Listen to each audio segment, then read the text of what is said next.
Alright guys, to all the classic car lovers who've always wondered and wanted to own a Mercedes R129 300 SL. Here's a quick review of it. It's old. This is a 1999 300 SL 24 valve. So double overhead cam, 3 liter inline 6 automatic. Drives very nicely, solid, feels heavy in the steering, heavy in the body. Not great on power, but for 1999 I guess it's pretty respectable. Runs on a Bosch K-Jetronic system, which always at this for cars of this age will always have fuel divider problems or fuel pressure accumulator problems, and the K-Jetronic version of the fuel pressure regulator, they always start to act up. They probably will not make you break down, but will let you idle rough and give you trouble starting the car. Cold start will be a problem. You probably need 2 cranks or 3 cranks at it. But aside from that, these Mercedeses have been built very well. They are high quality machines. They'll drive forever, and they are smooth, quiet, comfortable, a little bit lofty, but that adds to the charm of the era and its age. So it's just a really comfortable place to be in. Interior is pretty basic, but a luxurious place to do your work, you know. It's got enough space in here. The greenhouse effect is beautiful. We've got very good vision out the windows, and one of the most attractive things to these cars is actually the silhouette, the shape of it, and the ability for it to go from hard top to soft top. You've got dual purpose in this car, whereby in the, you know, for countries with 4 seasons, with snow and all that kind of stuff, it's good to have a hard top, which makes the car essentially just a basic coupe, which is what we have the car in now. It's it has its hard top on. And then I guess during the summer, when weather is nice and less harsh on the car, remove the hard top and bring the soft top up. It's actually a very nice looking car. And this car is so ahead of its time, so high tech. A lot of people don't talk about this, but did you know that the rear view mirror is electronically controlled? You do not adjust your rear view mirror manually by hand. You adjust your rear view mirror with this knob down here. If you want it to go left, it go left. If you want it to go right, it goes right. If you want it to go up, it goes up. And if you want it to go down, it goes down. Amazing, isn't it? So a lot of people don't know this, and they adjust the rear view mirror by hand, and probably mess up the gears in there. That will just stop working altogether. Very expensive fix. Everything in this car is powered. You've got fully adjustable powered seats for both passenger and driver. It's got power wing mirrors, obviously, left and right. Got power rear view mirror, power windows, and it even has memory seats. But you can set 3. If you have a passed car, you can have 3 preset more seat position, wing mirror position on both sides, both passenger and driver side. Look at that door there.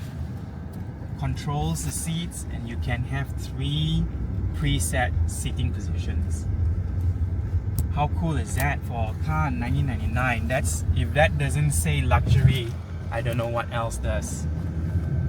So this car is of a two-tone blue. I forget what they call it. Rokasa, some funny special name for this. Two-tone blue. The upper body is darker blue, whereas the lower body, side skirts, all the panels, all the plastic panels are light blue. And I like it. Interior is also blue, so it's a very blue car. But this is very to its period. It's very correct to its time. This is what's acceptable and what's cool in 1999 for 300 SLs. For those who do not know, 300 SLs came with both the double overhead cam and the non-double overhead cam, the 24 valve, which is what we're driving, and the non-24 valve engine cars. And they came in 3 variants of gearboxes. They first launched the 300 SL with the single overhead cam and a 4-speed gearbox. Then they launched the 300 SL 24 valve with the dual overhead cams and the same existing 4-speed gearbox. Then during the final years, 99, 2000, 2001, which are the final year of production for these cars, I may be wrong, correct me if I'm wrong, but these were the years where they produced it with a 5-speed gearbox, which is what came in this car. So this is the best configuration of this car's variant of the time. So came with the most power, came with the best shifting gearbox, and the best engine. Fuel consumption isn't great. Full tank gives me about 364 kilometers. I just pumped a full tank of fuel just now. I didn't see how much it was.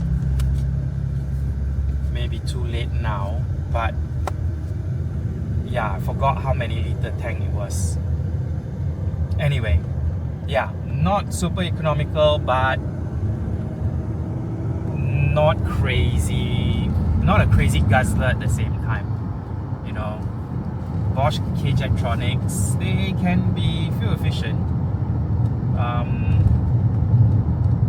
For the weight of the car, I think it's appropriate, and the power that it has, not too bad.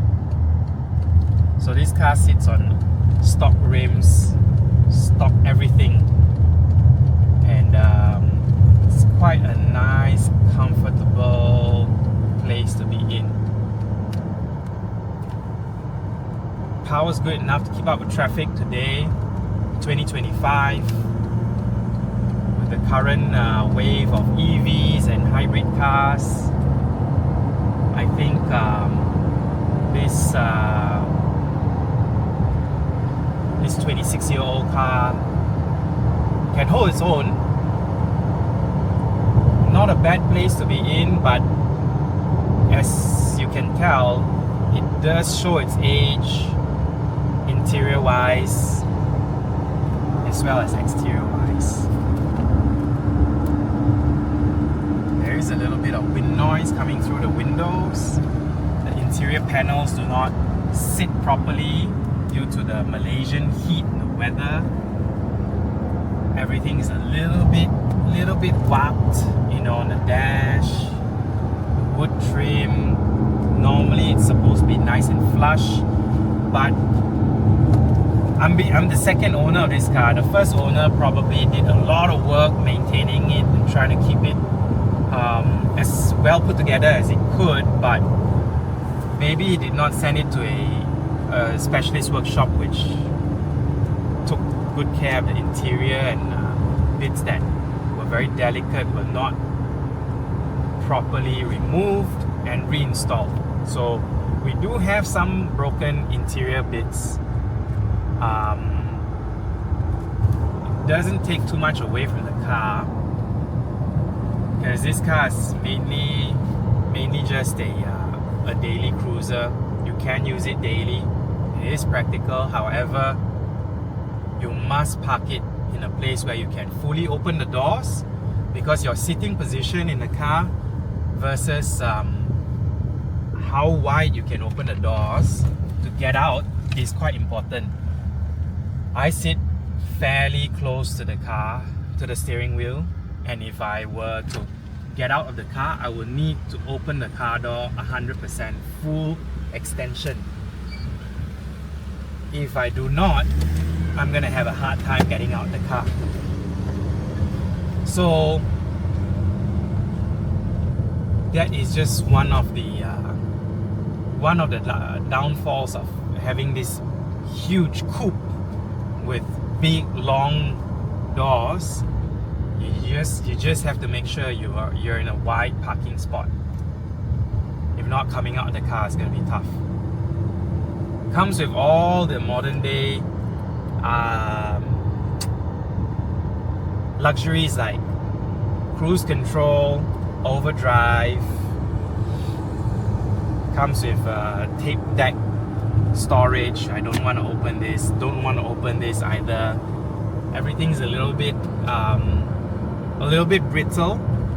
So this car is just meant to be driven, and nothing else should be faffed around with.